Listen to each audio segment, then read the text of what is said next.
Welcome to This Explainer.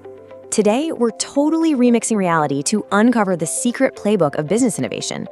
You know, when we think about how industry titans come up with these game-changing ideas, we almost always picture this lone genius, right? Some guy in a messy garage staring at a whiteboard until boom, lightning strikes. But let's go ahead and burst that bubble right now.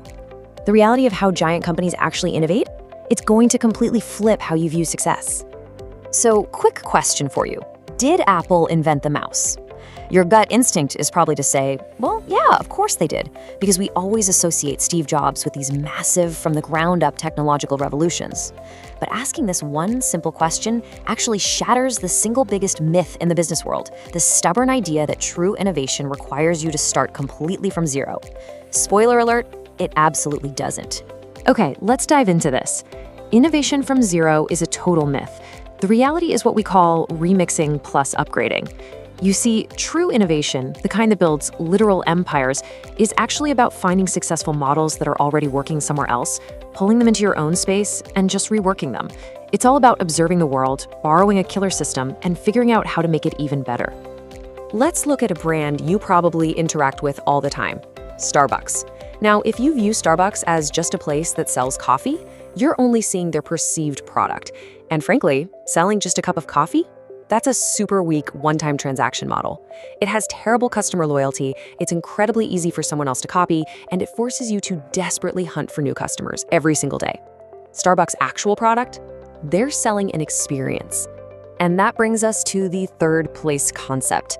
Think about it. Your first place is your home. Your second place is the office. Starbucks deliberately engineered a designated sanctuary right between those two. So when you buy that $7 latte, Starbucks is really charging you rent for this luxury experience. You're paying for the high-speed Wi-Fi, the comfy chairs, the whole vibe.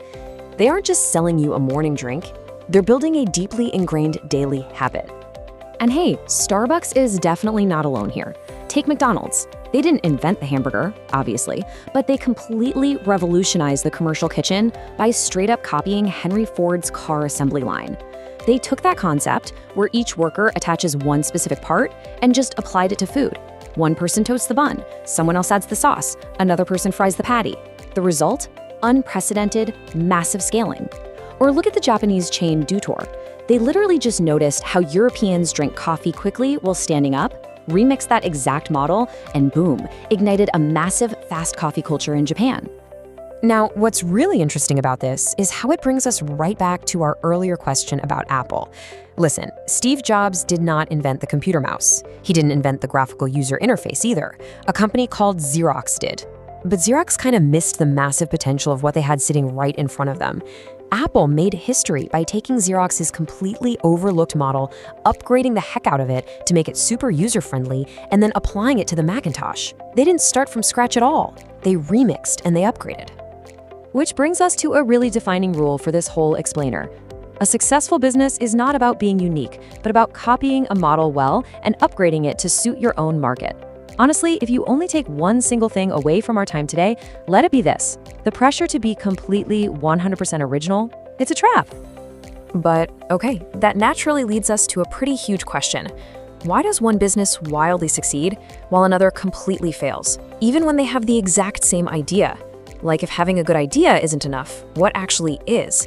Well, finding the answer requires us to shift our focus away from just making good products and toward building incredibly powerful, unbreakable systems.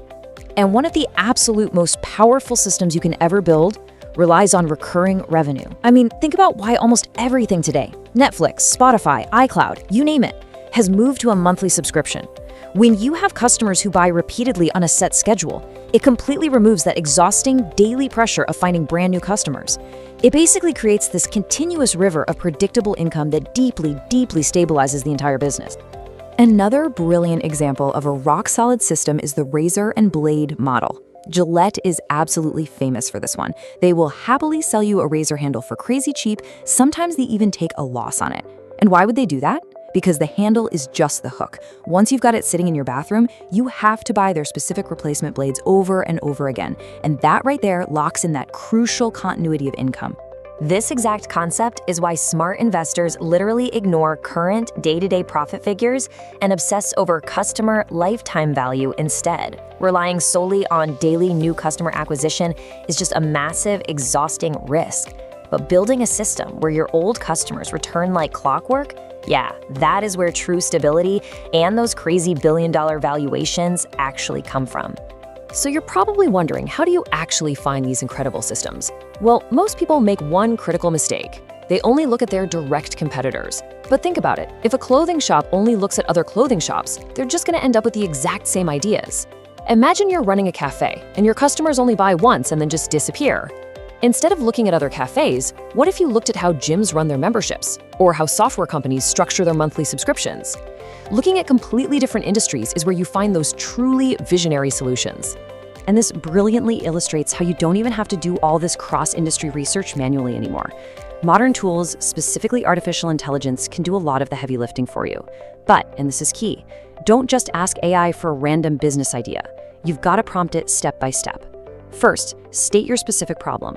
Second, ask what completely different industries faced this exact same problem. Third, ask how they solved it. And finally, ask how you can apply their solution to your specific business. That is exactly how you unlock those brilliant out-of-the-box systems. You know, we can even look completely outside of human industry and find incredible system blueprints right in nature. Take what we can playfully call the koala business model. While most animals are out there competing fiercely for the exact same food sources, the koala survives almost exclusively on eucalyptus leaves. And here's the kicker. Those leaves happen to be highly poisonous to almost everything else. By choosing a diet that is literally terrible for everyone else, the koala just thrives in an ecosystem with zero competition.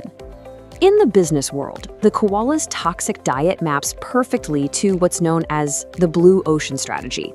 Instead of fighting to the bloody death in a red ocean that's just swarming with fierce, hungry competitors, you purposefully choose a highly specific niche market. You find a space with zero competition but just enough demand, allowing you to peacefully rule completely alone in a calm, blue sea. All of these concepts we've talked about, recurring revenue, cross-industry learning, blue ocean strategies, they really all boil down to one fundamental truth. Selling a product is a simple, one-time transaction. Building a system, on the other hand, means creating a true community and a lasting relationship.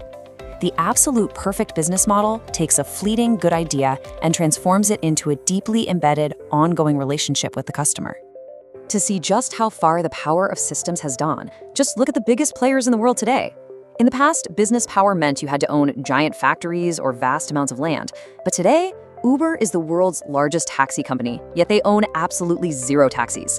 Airbnb is the world's largest hotel chain, and they own zero hotels. Today's most valuable assets are not physical products anymore. They are ideas, data, community networks, and, above all, people's trust. So we have to ask, how strong is your system? Whether you own a business right now or you're just evaluating one, run it through these 5 vital stress test questions. Number 1, if you step away for a month, will the business run by itself?